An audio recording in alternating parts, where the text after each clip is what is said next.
On va parler de la DB152 de chez Rocco, référence 7369. Elle est aussi appelée l'Albatros Express, suite à sa livrée bleue et la publicité sur ses flancs. Bonjour et bienvenue sur Neutrinopolis, mon réseau ferroviaire intriqué à la complexité quantique. On va donc parler de cette locomotive. On va surtout s'attarder sur ses fonctions sonores et ce sera pour moi l'occasion de vous présenter ou vous représenter l'interface informatique qui commente mon réseau.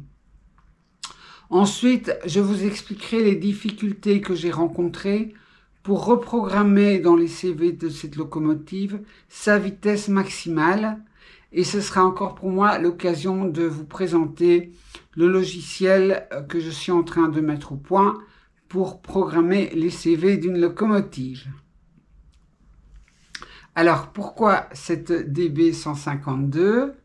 Eh bien, pour plusieurs raisons. D'abord, elle est très très jolie. Je la trouve vraiment belle dans sa couleur. Et puis, surtout son prix, puisqu'elle était en promotion à moins de 300 €. Et 300 €, c'est le prix maximal que je me suis fixé pour acheter une locomotive. Donc j'ai décidé d'en acheter une de temps en temps, puisque jusqu'à présent je n'en possédais que deux, mais de me limiter à 300 €. Je trouve que même si c'est des bijoux de technologie, à un moment donné, il faut bien s'arrêter dans le budget. Je vois pour l'instant que les prix augmentent encore. Il y a des locomotives à 400, 450 €. Alors que ce soit par coupon, par ticket gratuit, par Black Friday, par solde ou que sais-je encore, moi je me limite à 300 €. J'ai décidé aussi de me limiter dans le choix de mes locomotives aux locomotives allemandes et française de l'époque 4. Allez, on est parti pour le sujet. Un mot peut-être d'abord sur l'interface des locomotives. Donc l'interface est divisée en 4 parties, 4 catégories. J'ai la partie pour les commandes sur les feux, la partie sur les bruitages de la locomotive, la partie sur l'animation de la gare, et enfin une dernière partie qui est les divers. Alors ici en fait le tableau de commande de la locomotive est branché sur la locomotive 6574 CC. Donc je vais mettre maintenant le tableau de commande sur la DB152 Albatros Express et pour ça j'appuie sur le bouton vert en dessous de la locomotive et voilà, le panneau de commande a changé. Alors entre le moment où je reçois la locomotive avec la description des fonctions et le moment où j'ai ce panneau de contrôle qui est opérationnel, il se passe entre 1 et 2 jours parce que je dois évidemment construire ce panneau de commande. Je dois aller rechercher les icônes soit sur internet, soit les fabriquer si je ne trouve pas quelque chose qui ressemble assez à la fonction de la locomotive, ou soit aller les chercher et les modifier. Donc entre le moment où je commence le travail et le moment où c'est opérationnel, il se passe bien 1 jour ou 2. C'est assez long, il ne faut pas se tromper, il ne faut pas se tromper dans la liste, il faut réfléchir comment on va présenter les fonctions, dans quel ordre, quelle est l'icône qu'on va représenter pour la fonction. Et donc c'est quand même un gros travail. Mais voilà, ici c'est fait pour la nouvelle locomotive Albatros Express. Donc je vais vous faire une petite démo. Alors, on va faire 2-3 tours du circuit. Donc je vais d'abord faire démarrer la locomotive avec le bruit du moteur. Alors je vous montre l'allumage des feux arrière.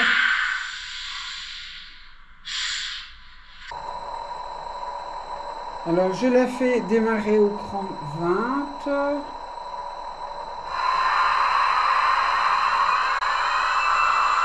Et le bruit est vraiment très sympa, j'aime beaucoup.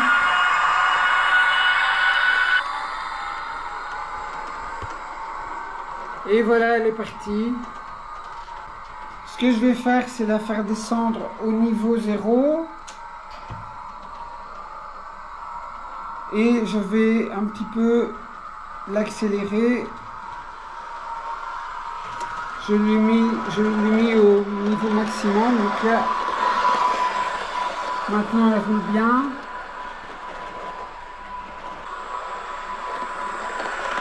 Je trouve qu'elle est très jolie, qu'elle donne très bien. Mais comme elle n'a que 2 essieux à chaque bougie, elle est assez sensible aux imperfections du réseau. Donc parfois je vois qu'elle a des micro-hésitations. Et donc ce sera l'occasion pour moi bien de retravailler sur les endroits du réseau qui n'ont pas correctement été montés. Alors je vais la faire retourner un petit peu moins vite.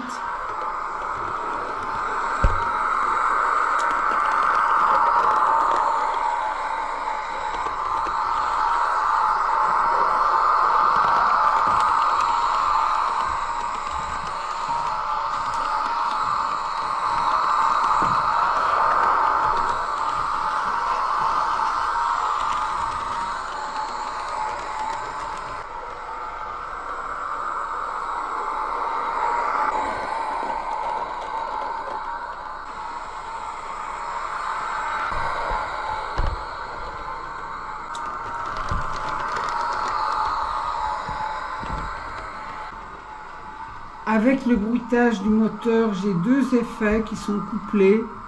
J'ai d'abord un effet qui s'appelle grincement de virage. Et donc il y a un bruit supplémentaire.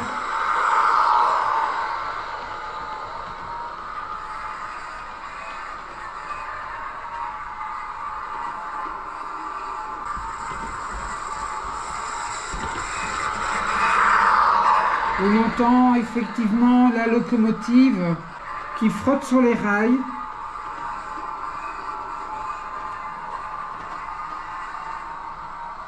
Et il y a un deuxième effet qui est une application automatique des freins.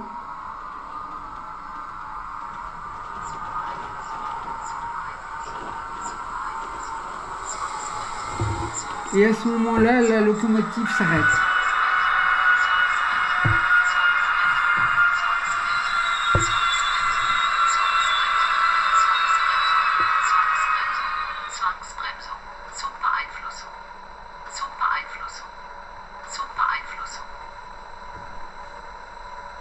Alors la locomotive ne redémarrera que quand l'application automatique des freins est relâchée.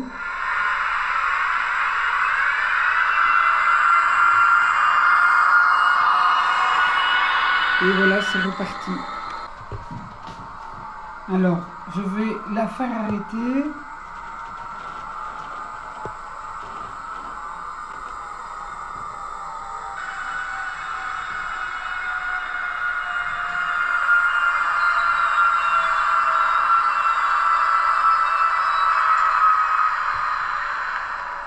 Alors, le bruit du moteur est vraiment super.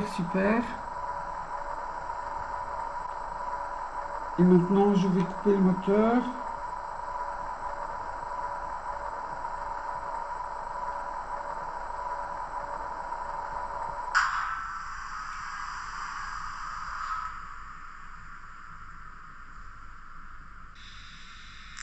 J'allume les phares. Je mets les gros phares.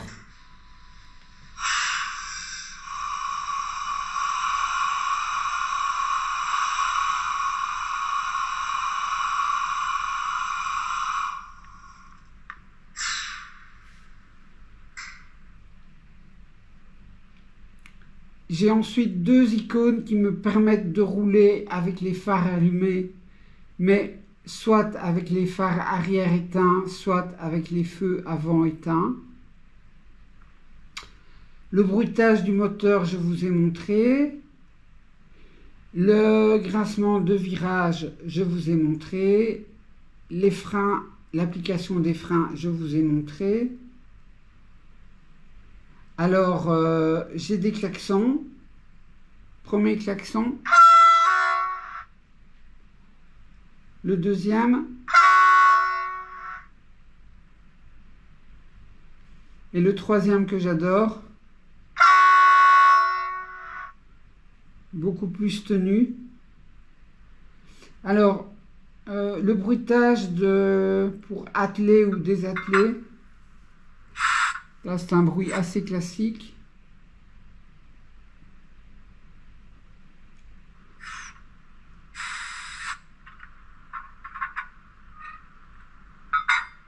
Compresseur.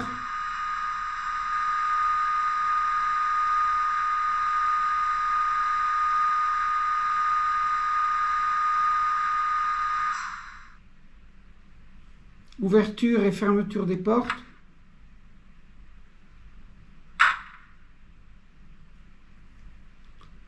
Une interruption de sécurité.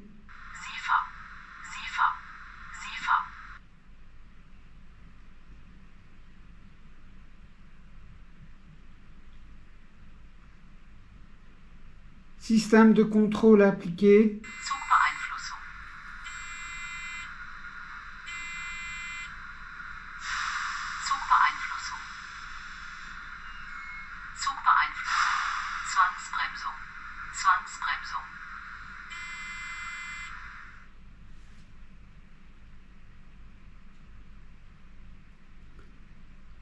Bruit du sablage.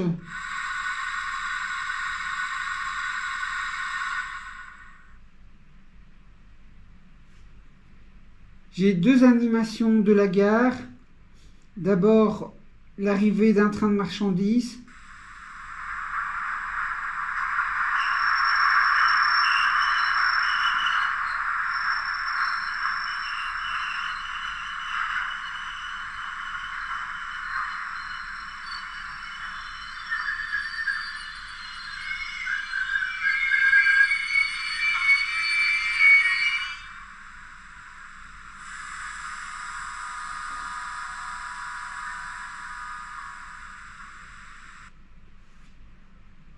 Et ensuite, j'ai le passage d'un train de marchandises.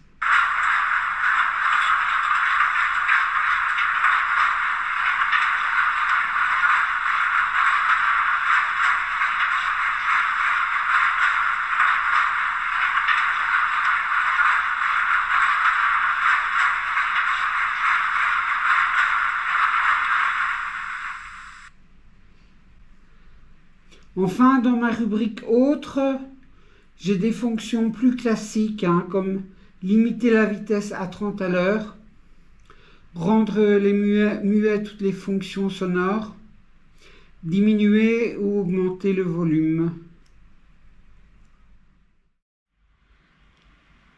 Quand vous recevez la locomotive nouvelle, évidemment, le décodeur est configuré d'usine. Et j'ai trouvé que la vitesse maximale de la locomotive était un chouïa trop basse. J'ai donc décidé de changer la valeur dans le CV adéquat pour augmenter cette vitesse. Et c'est ce qu'on va voir maintenant avec les difficultés que j'ai rencontrées.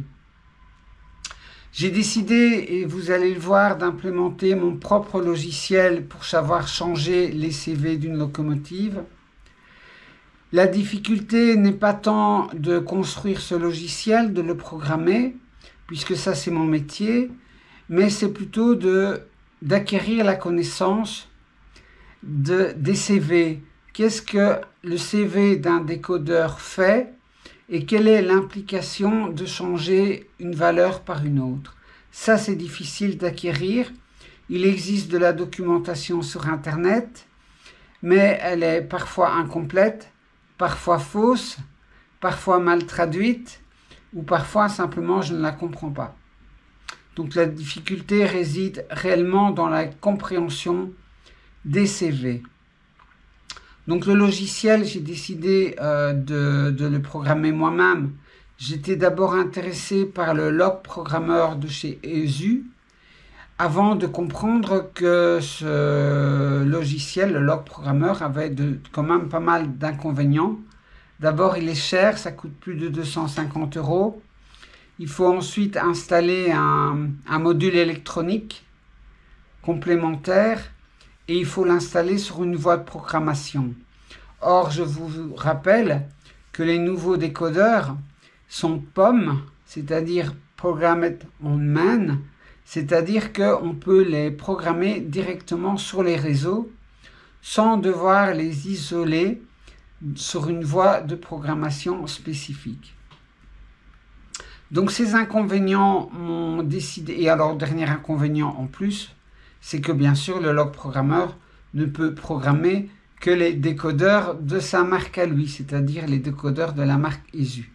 Donc tous ces inconvénients m'ont décidé de construire moi-même mon propre logiciel et de l'enrichir avec les informations que je comprends, que j'obtiens sur les CV au fur et à mesure avec le temps. Quand j'obtiens une information, quand je comprends quelque chose à un CV, je vais enrichir mon logiciel de cette nouvelle information. Alors, mon logiciel se présente de la manière suivante. J'ai d'abord à gauche un menu qui me permet de choisir la locomotive sur laquelle je veux travailler. Donc, pour l'instant, je n'ai que 3 locomotives avec l'adresse de la locomotive 8, 9, 10 et son nom. Et puis, j'ai une option spéciale qui est quand je reçois une nouvelle locomotive qui possède donc l'adresse 3 et que je veux la programmer et changer son adresse, eh bien je le fais en choisissant l'option 3. Quand je choisis une locomotive, j'ai la photo qui change en fonction de mon choix, ce qui permet de m'assurer que quand je programme une locomotive, je programme la bonne locomotive, que je ne fais pas une erreur et que je ne vais pas changer une locomotive qui est déjà correcte. Donc c'est une sécurité en plus, c'est de voir la photo de la locomotive. J'ai ensuite la marque du décodeur de cette locomotive et éventuellement son modèle. Alors donc si je vais voir la nouvelle locomotive DB152, eh bien je vois que la marque c'est ESU.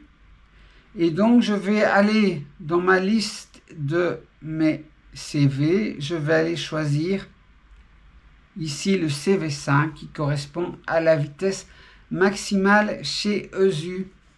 Donc, je clique sur la vitesse maximale et j'ai ici éventuellement une fenêtre qui donne des informations complémentaires sur ce CV.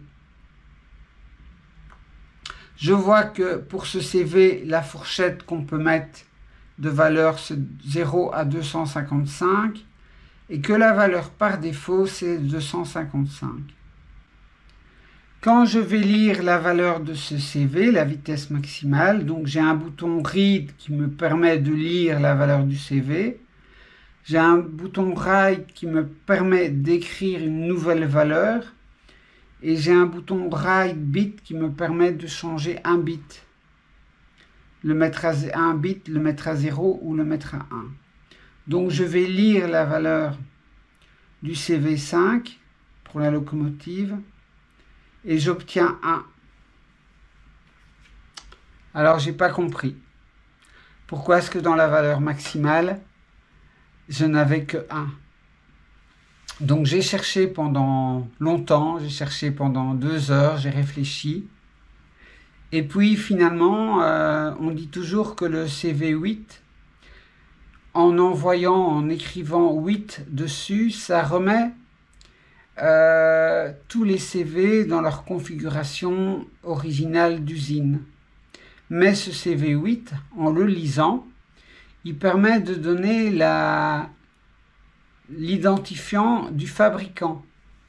Donc j'ai été lire ce CV. Ici, je vais choisir le CV 8 et j'appuie sur Read.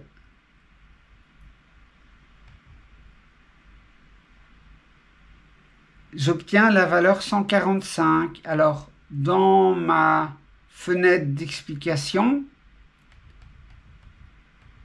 eh bien, je vois que 145, en fait, c'est le fabricant Zimo et pas ESU.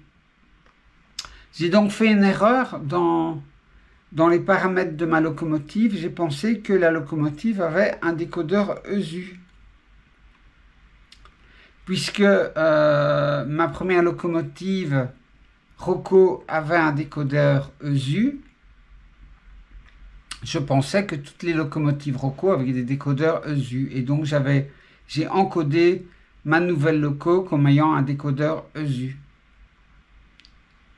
En changeant la marque du décodeur dans mon fichier de configuration, donc pour ma nouvelle locomotive, je vais aller mettre Zimo à la place de ESU. Je sauve. Maintenant, dans ma fenêtre, et je suis bien sur l'Albatros Express, la DB152, j'ai bien le décodeur Zimo.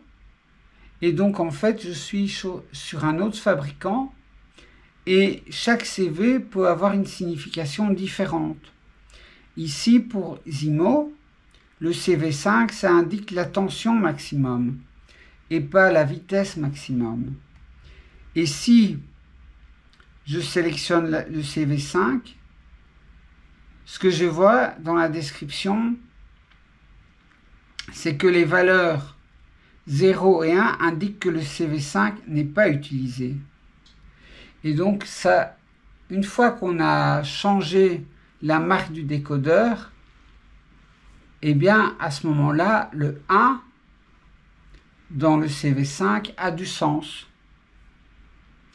Et donc, j'ai cherché un autre CV qui pouvait contenir la valeur de la locomotive et j'ai trouvé en fait le CV57 qui est la référence de régulation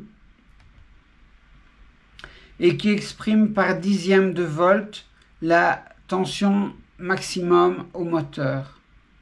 Et quand j'ai été lire cette valeur, eh bien, j'ai obtenu 140, qui était la configuration d'usine, ce qui signifie que la tension maximale au moteur était de 14 volts.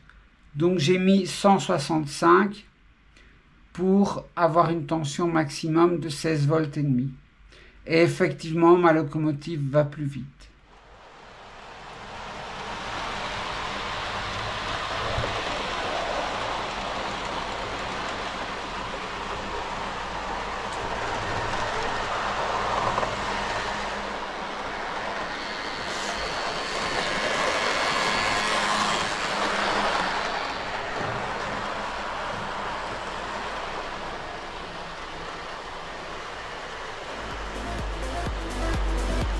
Merci d'avoir voyagé avec moi sur les rails de la créativité. Mais n'oubliez pas que la prochaine station, c'est la vôtre. En attendant, faites du train. À bientôt.